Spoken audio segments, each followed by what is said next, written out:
Bonjour à tous, donc aujourd'hui nous allons voir comment installer un limiteur de débit sur votre installation hydraulique. Donc tout d'abord, vous pouvez vous abonner à la chaîne YouTube, ce qui vous permettra de suivre les prochaines vidéos, et vous pouvez retrouver ce cours en version écrite. Vous trouverez le lien sous la vidéo. Alors, limiteur de débit, réducteur de débit, étrangleur, tout ça ce sont des termes pour les symboles que vous avez ici. Alors, figure 1, limiteur de débit bidirectionnel, c'est-à-dire que l'huile va être étranglée dans les deux sens. C'est-à-dire que quand l'huile se présente en A, l'huile passe par l'étrangleur et en B, on retrouve un débit réduit.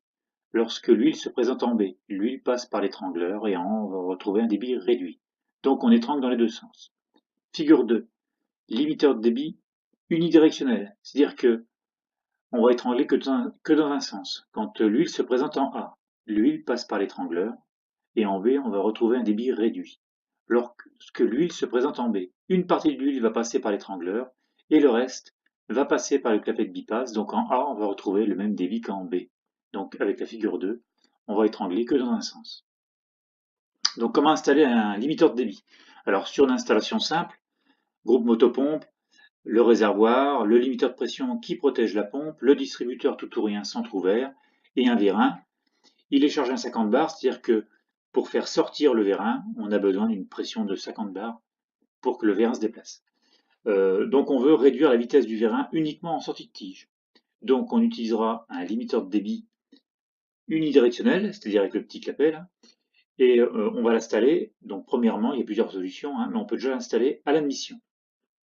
Donc lorsqu'on met l'installation en route et qu'on alimente le distributeur, bobine B, donc la pompe nous débite 30 litres minutes, on alimente le distributeur, on vient flèche croisée, et toute l'huile issue de la pompe est orientée vers le vérin. Donc l'étrangleur laisse passer que 10 litres minutes. Ce qui arrive à passer par l'étrangleur va au vérin, le vérin sort à vitesse réduite. En M2, on a la pression qui est créée par la charge, par l'effort à vaincre, donc 50 bar lu en M2, et le vérin sort à vitesse réduite. Le débit de retour sera de 5 litres minutes. Donc pourquoi 5 litres minutes? En fait c'est 10 litres divisé par 2, divisé par le rapport de section. Le rapport de section c'est quoi? C'est la différence entre la grande chambre et la petite chambre. Donc on a 2 fois plus de volume d'huile ici que dans la chambre verte, donc on se retrouve avec un débit divisé par 2. Si il y a 10 litres minutes qui passent par l'étrangleur, la pompe en débite 30, donc on a 20 litres de débit excédentaire qui se cumulent dans la tuyauterie et qui montent en pression. Donc l'huile excédentaire va retourner au réservoir par le limiteur de pression. Donc on est à 200 bars en M1 lorsque le vérin sort. Donc on a 200 bars en M1, on lamine de l'huile dans le limiteur de pression pour laisser passer que 10 litres minutes par l'étrangleur pour faire sortir le vérin. Donc l'inconvénient de ce montage-là, c'est qu'on risque d'avoir un petit peu d'échauffement de l'huile au niveau du groupe motopompe. L'autre solution, une autre solution, c'est de mettre l'étrangleur à l'échappement, c'est-à-dire qu'on va freiner le retour au réservoir. Donc pour garder les mêmes vitesses, on va laisser passer que 5 litres minutes dans l'étrangleur, c'est-à-dire qu'il va rentrer 10 litres minutes dans le vérin, grâce au rapport ou à cause du rapport de section. Donc si ça sort 5 litres minutes, ça rentre 10.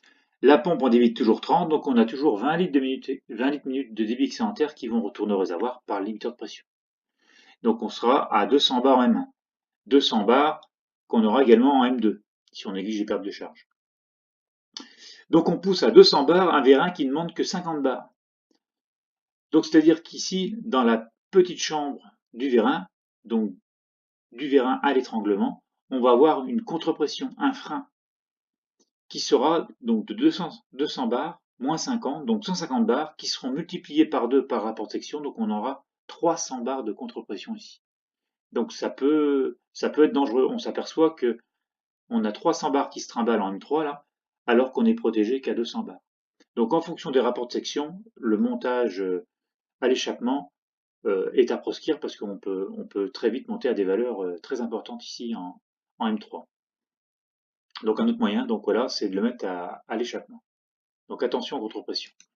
Et la troisième solution, c'est de mettre l'étranglement en dérivation. C'est-à-dire qu'on va dériver de l'huile au réservoir en repassant par le distributeur. Donc pour garder les mêmes proportions de vitesse, on va ouvrir le limiteur de débit pour qu'il passe 20 litres minutes.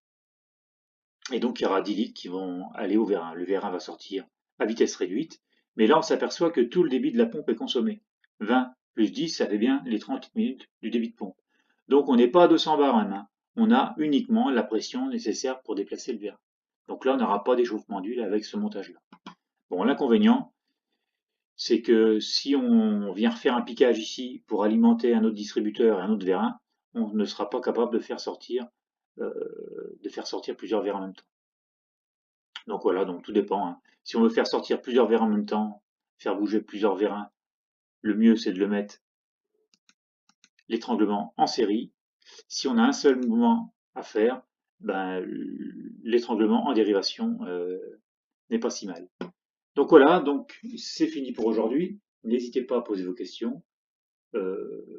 Et vous pourrez retrouver mes prestations, formations, conseils, expertise en allant visiter le site internet. Je vous retrouve prochainement pour de nouvelles vidéos.